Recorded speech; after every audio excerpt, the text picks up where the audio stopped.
In Group E, this question was raised. In the handouts today,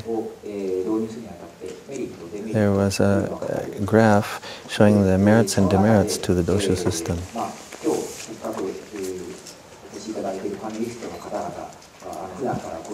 Now we have panelists here today who are doing research on this topics and who are much more knowledgeable than us are here.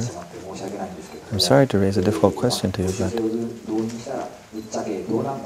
what's going to happen if we introduce the doshu system? What are the merits and demerits in your view?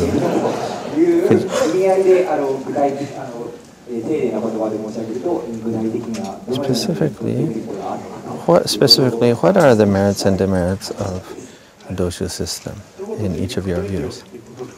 You want it in summary? If there was an easy answer, then we could reach a conclusion more quickly whether to have doshusei or not. In the morning we talked about education, and now we're talking about employment and industry. I think the issue of industry is the main theme that shows the benefits of the doshu system.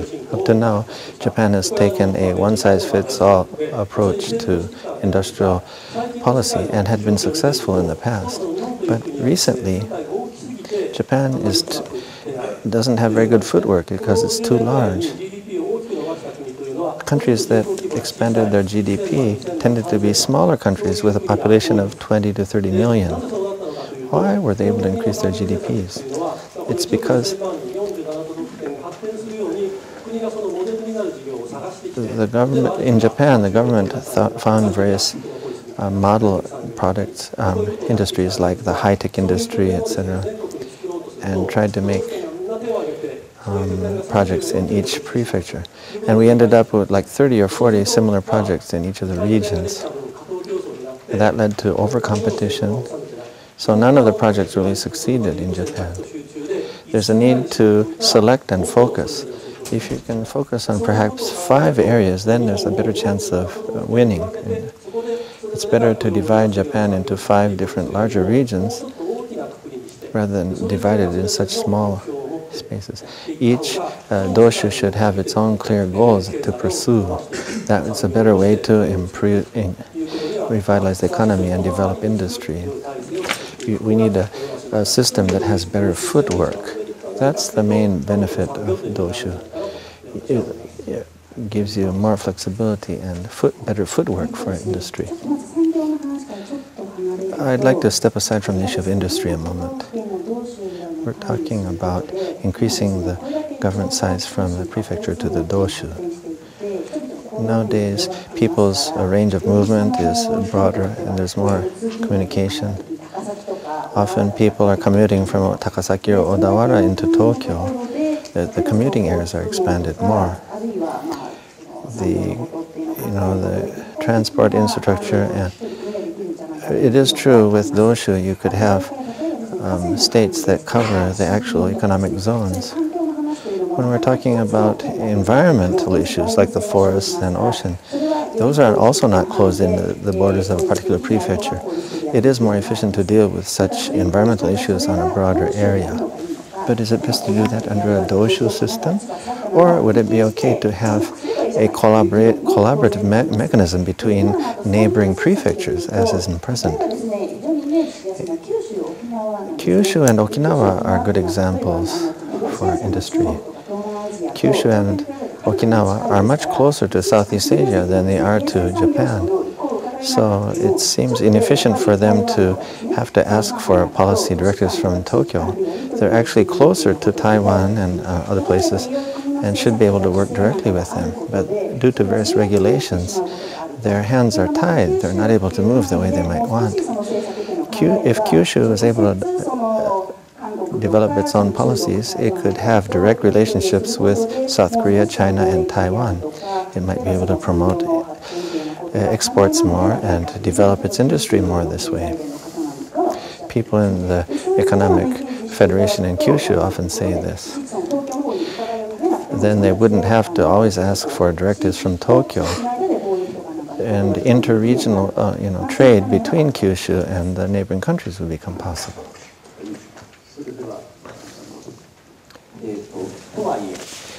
It may be so, but when we think of employment,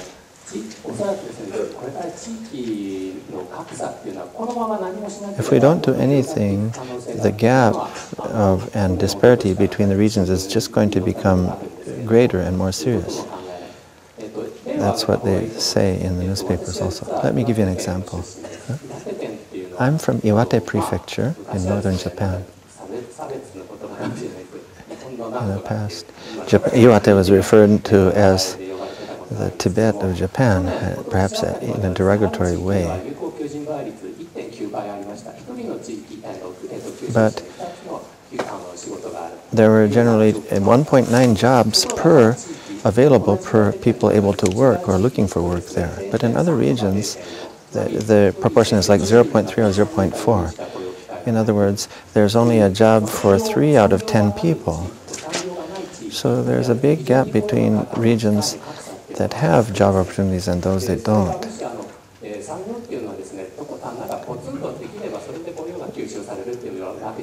It's not that just 1 or 2 industries can determine employment in an area. You need to have an accumulation of industries in an area. Would the Doshusei really create a lot of new employment opportunities? I wonder.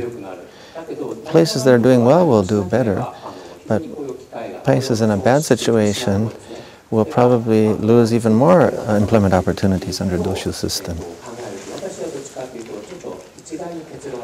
I don't think you can jump to conclusions here. I'm a bit cautious about this.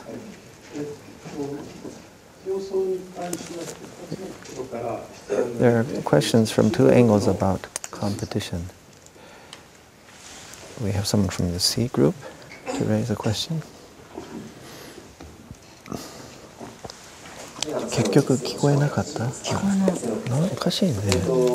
同種性導入されて、地域としての国際競争力を高めるというのがパンフレットも書いてある。The pamphlet says that the Doshu system might help regions to increase their international competitive power. And there's talk about having 10 or more states in Japan, right? Each state would have its own capital, and the industry would focus on that central capital, I think.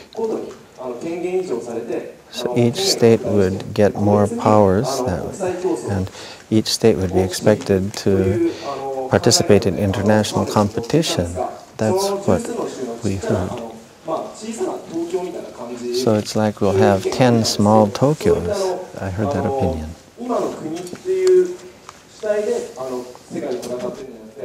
So rather than competing on a national level, the states are expected to compete on the international market. Can they really survive in such an international market?